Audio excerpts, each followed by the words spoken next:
শোন, তোকে লেখাপড়া শেষ হয়ে গেছে, তোরা কেউ চাকরি করিস, কেউ তোরা চাকরি করবো। এই যে তোকে 30 বছর কিংবা 30 বছর আগে এই সময়টা তোকে কিছু জিনিস সতর্ক থাকা লাগবে, বুঝছো? সর্বপ্রথম সতর্ক থাকা লাগবে তোকে। সোশ্যাল মিডিয়া যে আমরা ব্যবহার করি, এই সোশ্যাল মিডিয়া কখনো কারোর সাথে তর্ক করবো না। এটা কিন্তু সিরিয়াস একটা ব্যাপার।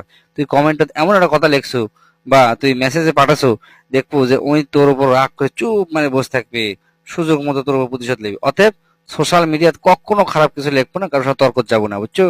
2 নম্বর হচ্ছে, তোকে যারা মূল্য দেয় না, তোর কথা যারা মূল্য দেয় না, মনে করে যে তোর থেকে একজন হয়তো অনেক টাকা ইনকাম করেছে, তোকে টাইমই দিচ্ছে না, তোকে বন্ধু হিসেবে পরিচয় দিচ্ছে না, এর লোকের পিছনে সময় কখনো নষ্ট করবো না। এই বয়সটা সময় নষ্ট করার সময় লয়, এটা সবসময় মাথার মধ্যে থুয়ে দেবো। তা তো বুঝবো স্যার, কিন্তু সোশ্যাল মিডিয়াত কিছু কিছু পোস্ট দেখি স্যার, দেখে আমার রক্ত গরম হয়ে যায় স্যার, মানে সহ্য করতে পারি না। কি করবো কোন তো স্যার?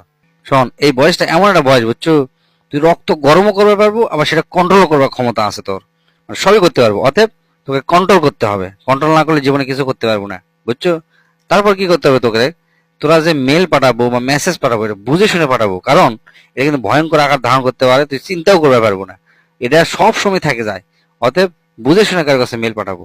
আচ্ছা, 4 নম্বর হচ্ছে, কখনোই তোর অনুভূতি, তোর রাগ, তোর আবেগ কাকু বুঝাবার যাবো না।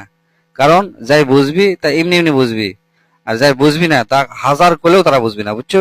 এটা সবসময় মাথার মধ্যে থুয়ে দেবো। তারপর হচ্ছে সবচেয়ে গুরুত্বপূর্ণ যেটা, সেটা হচ্ছে শরীর সুস্থ থাকা লাগবে। আর শরীর সুস্থ থাকার আগে হচ্ছে যে মনটা সুস্থ রাখা দরকার। মন ভালো না থাকলে সবকিছু খারাপ, বুঝছো? সবসময় মন ভালো রাখবো এবং ব্যায়াম ট্যায়াম করবো, শরীর সুস্থ রাখবো। আর একটা কথা, তোরা তো বিভিন্ন সময় চাকরি যাব, কেউ ব্যবসা করবো, যেটাই কর, চাকরি যখন ঢুকবো দেখবো তোকে কলিগ থাকবি। এই কলিগ কিন্তু কলিগই, কলিগের সাথে কলিগের মতো ব্যবহার করবো। কলিগ কোনো দিন বন্ধু হবি না, এটা সবসময় মনে থাকবো। মানে বিরল ঘটনা বন্ধু হওয়া, 1 লাখের মধ্যে একজন হয়তো বা বন্ধু হতে পারে, সেটাও হয়তো বা দেখবো যে হবি না। সবসময় দেখবো যে কলিগেরা সবসময় ক্ষতি করায়, একজন একজন ক্ষতি করার জন্য বসে থাকে। এটা সবসময় মাথার মধ্যে থুয়ে দেবো। আর একটা ব্যাপার, অনলাইনে কখনো বন্ধুত্ব করবার যাবো না। অনলাইনে বন্ধু মিশে এলো ভুয়া, এটা পরীক্ষা করে দেখতে পারিস। একদিন একটা পোস্ট দেবো যে আমার টাকা খুব দরকার, দেখবো কোনো রিপ্লাই পাবো না, কোনো অ্যান্সার পাবো না, লাইকও দিবি না, বুঝছো? দুই একটা থাকতে পারে, কিন্তু দুই একটা কোনো উদাহরণ হতে পারে না, বুঝছো?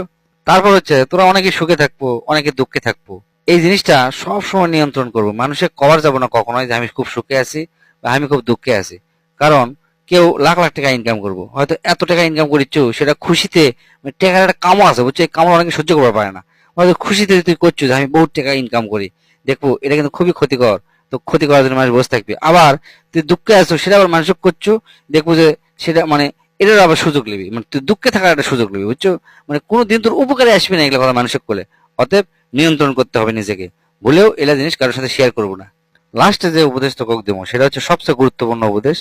তোরা তো